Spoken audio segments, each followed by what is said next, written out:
Recall that in Chapter 9, a commercial bank, say Bank A, is facing interest rate risk because their rate-sensitive assets have a different size than the rate-sensitive liability. In this example, Bank A has more fixed rate assets and smaller portion of fixed rate liability.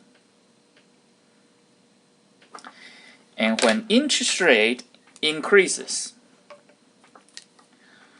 market interest rate increases, rate-sensitive assets interest receipt increases. But at the same time, its rate-sensitive liability interest payment also increase. But because they have more rate-sensitive liability, so the increase in interest payment is bigger than the increase in the interest receipt from the risk-sensitive assets. That is why when market interest rate changes, even though the bank does not do anything on their balance sheets, they will lose money. They will lose this much because their interest payment increases by this much, interest receipt only increases by this much. Same thing for another bank, say Bank B. If Bank B has a different situation, that is, they have more rate-sensitive assets, but smaller portion of rate-sensitive liability.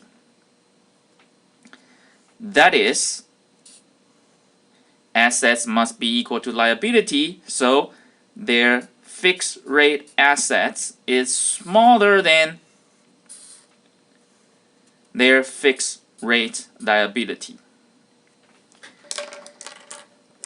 Then when market interest rate increases, their rate-sensitive assets interest increases by this much, and their rate-sensitive liability interest payment only increases by this much.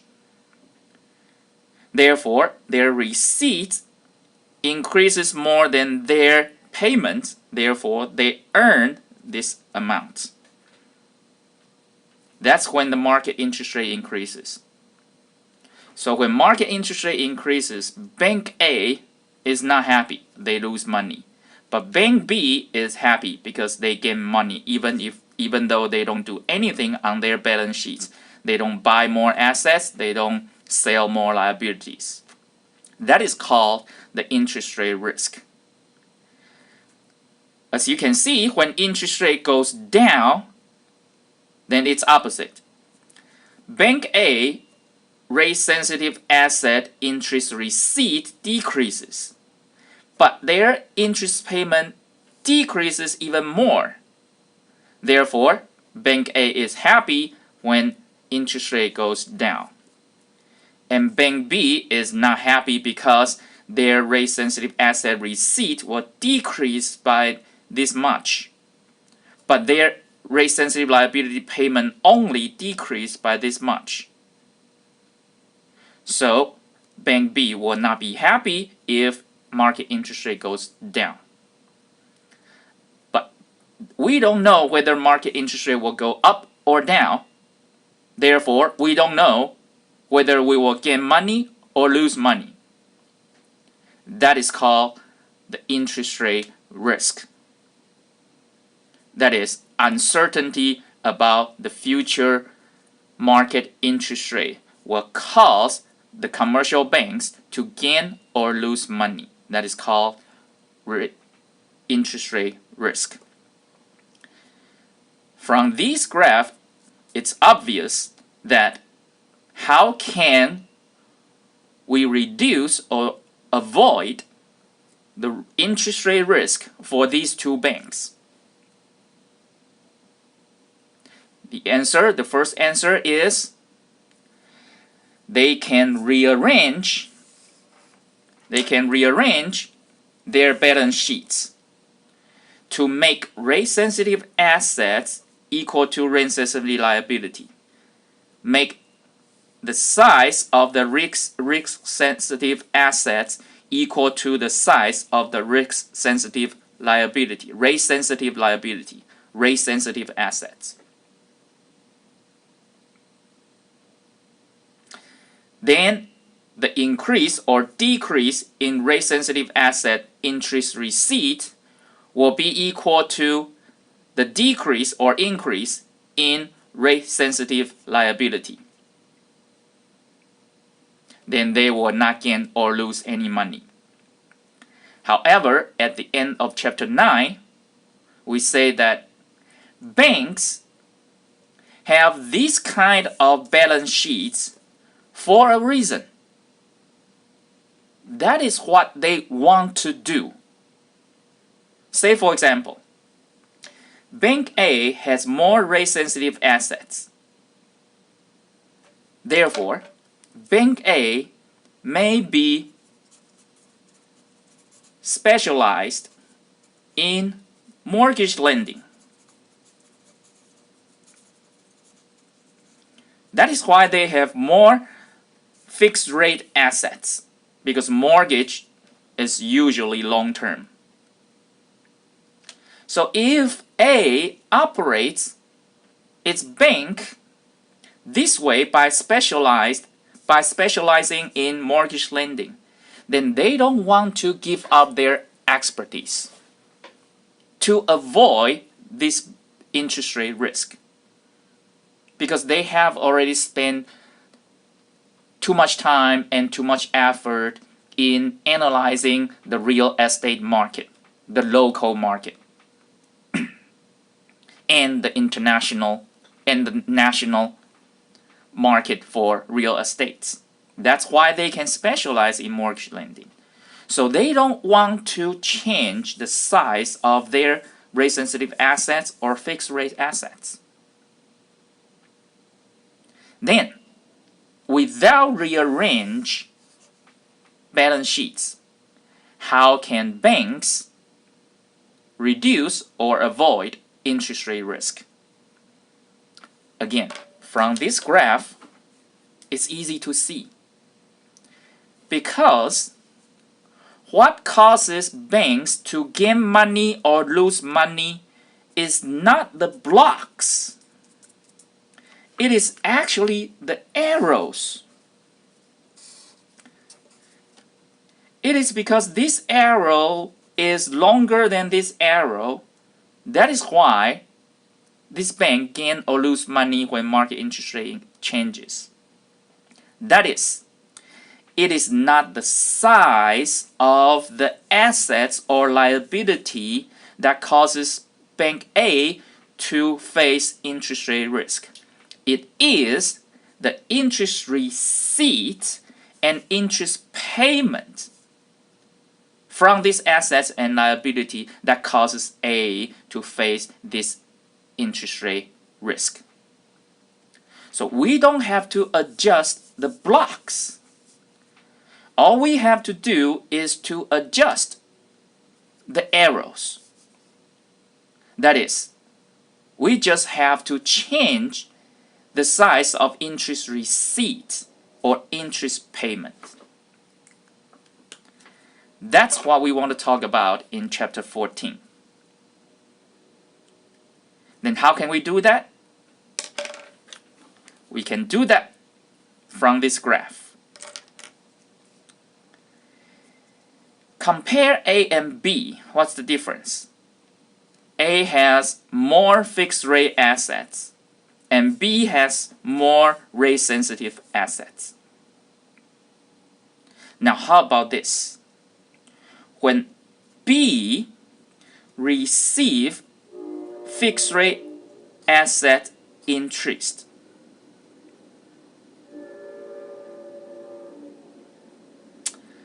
and risk-sensitive asset interest. If B agrees to give this part of rate-sensitive asset interest receipt to A, so A will have longer interest receipts. But B doesn't give this to A for free. What will A give in return? The answer is when A receives fixed rate asset interest receipts, they give a certain amount to B in return. Then what happened? A's interest receipts becomes this rate-sensitive asset receipts becomes this plus this, which is the same size as their rate-sensitive liability interest payment. How about B? Even though B received this rate-sensitive asset interest, they give this part to A. Therefore, B will have this part of rate-sensitive asset receipts left, which will be exactly the same as their rate-sensitive liability payments. By doing that, both banks avoid the interest rate risk. So the exchange, if they can sign the contract to exchange B's rate-sensitive asset interest receipt for A's fixed rate asset interest receipt, then both banks can avoid interest risk. This contract is called interest rate swap.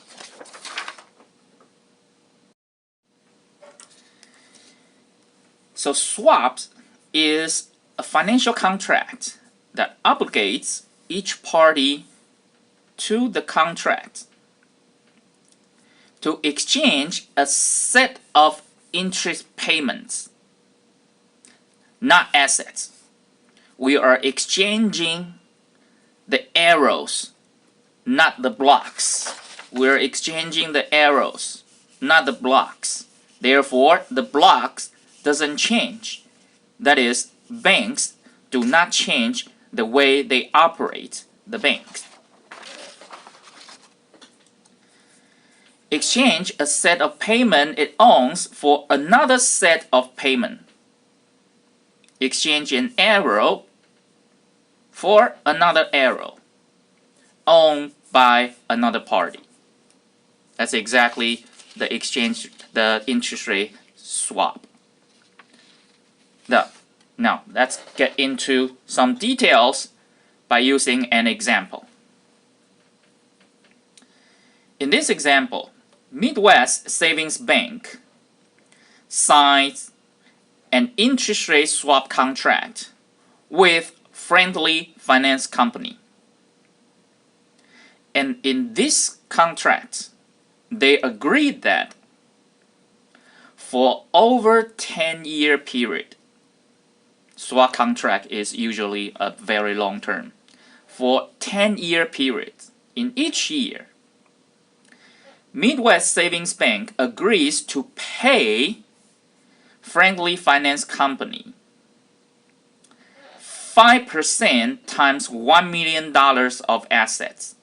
That is, the asset, the interest of $1 million, and the interest rate is 5%. It is a fixed rate because the contract says 5%. 5%. It will not change. That is, every year Midwest Savings Bank will give Friendly Finance Bank $50,000.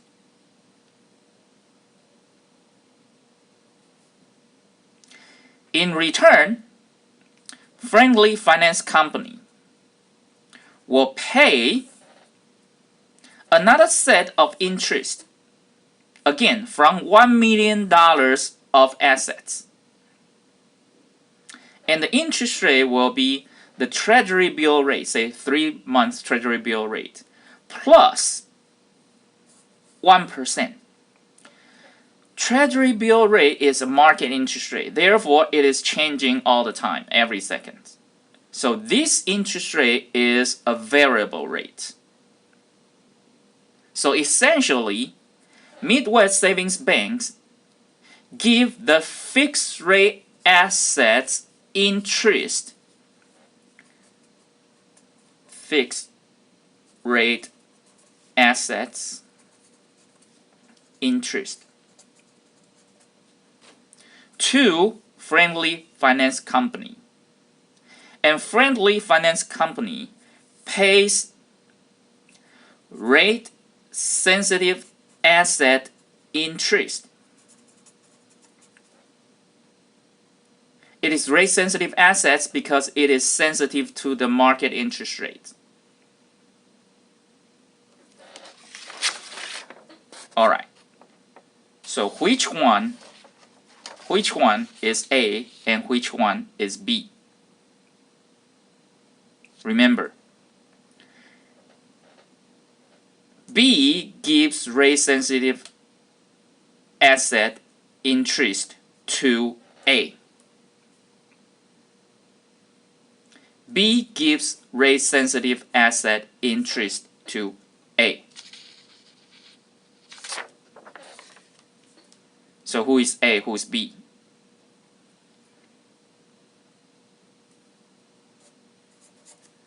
Friendly Finance Company is B, and Midwest Savings Bank is A.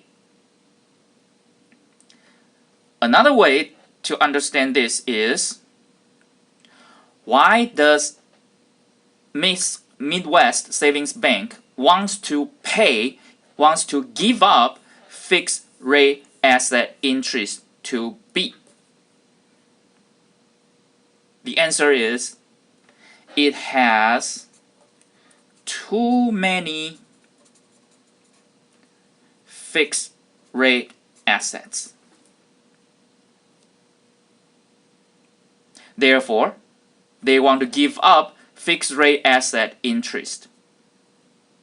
And the Friendly Finance Company wants to give up rate sensitive asset interest. Why? Because it has too many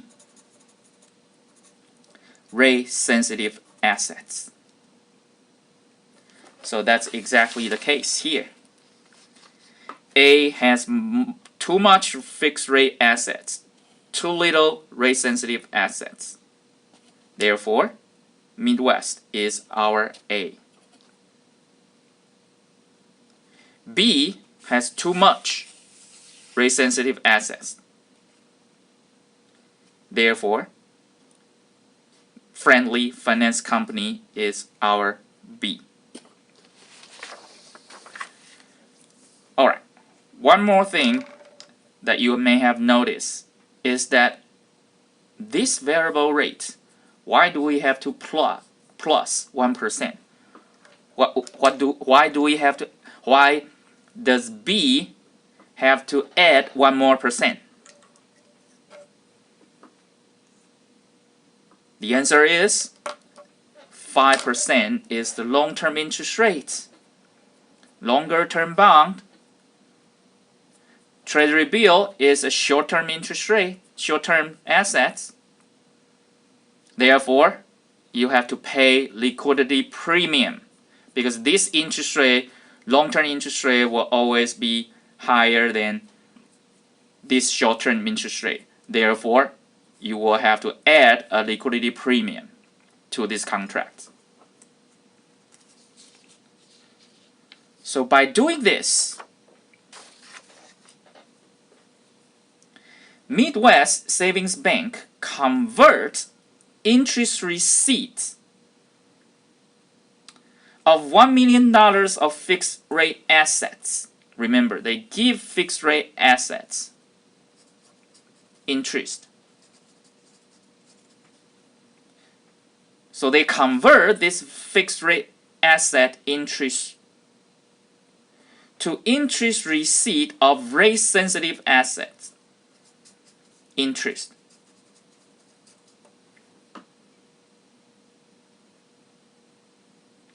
And friendly finance company rate sensitive asset interest receipt decreases because they give it to the Midwest Savings Bank. In return, they get fixed rate asset interest. By doing this, both companies avoid the interest rate risk. The swap contract is called a financial derivative, which is what we want to cover in Chapter 14. In Chapter 14, we are going to cover 4 financial derivatives. The first one is swap, which we finished. The second one is called forward contract. And the third one is called future contract. Finally, we are going to talk about options. So in this chapter, we are going to cover 4 financial derivatives. What are financial derivatives? A financial derivative is not actually a financial assets that you issue to borrow money or lend money. As you can see here, in the swap contract, nobody is issuing a liability to borrow money or buying assets for lending money. So it is not a transform of funds like the financial assets. So financial derivatives is actually not an financial assets. It is just a contract. And what is this contract for? The contract is just to help both parties to reduce or avoid risk. Can you see that? A and B do not borrow or lend money to each other, from each other. They just sign this contract to avoid the interest rate risk that they are facing. That is, financial derivative is a contract to hedge risk. That is, they are financial assets that are derived from the financial assets. They are financial instruments. You can call them financial instruments that are derived from financial assets. What financial assets? Fixed rate assets, rate sensitive assets. They are not assets, but they are derived from these assets. They are contracts. They are financial instruments that are derived from actual financial assets. That's why they are called financial derivatives. So the financial derivatives are to hedge risk. So what is hedge? Hedge is engage in a financial transaction that reduces or eliminates risk. The basic hedging principle is to offset a long position by taking a short position. What does that mean?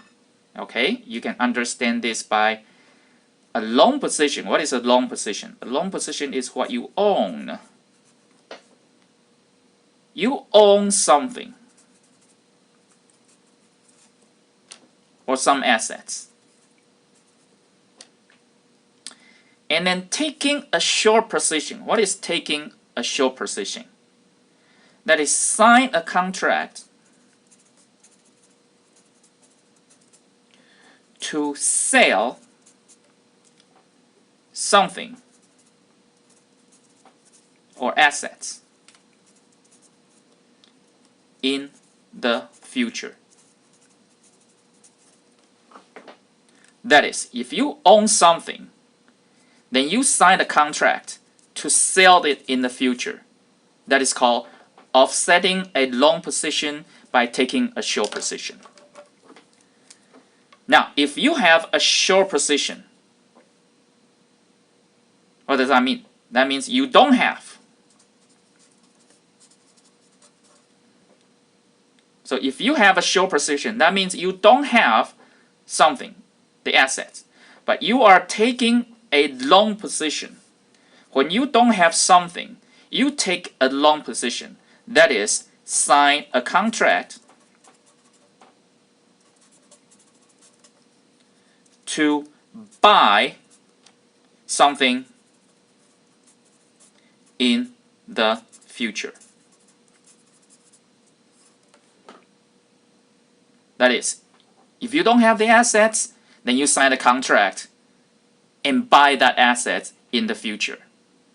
That means you offsetting a short position by taking a long position. Let me give you an example that will be clearer. So let's go to the second financial derivative that we want to cover in this chapter. That is called forward contracts. So forward contract, what is a forward contract? Say for example,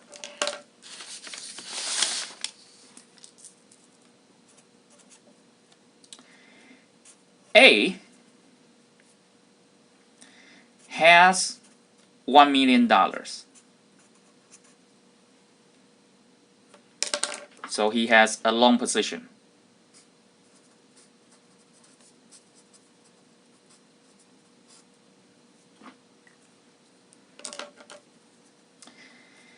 And he goes to the market and he likes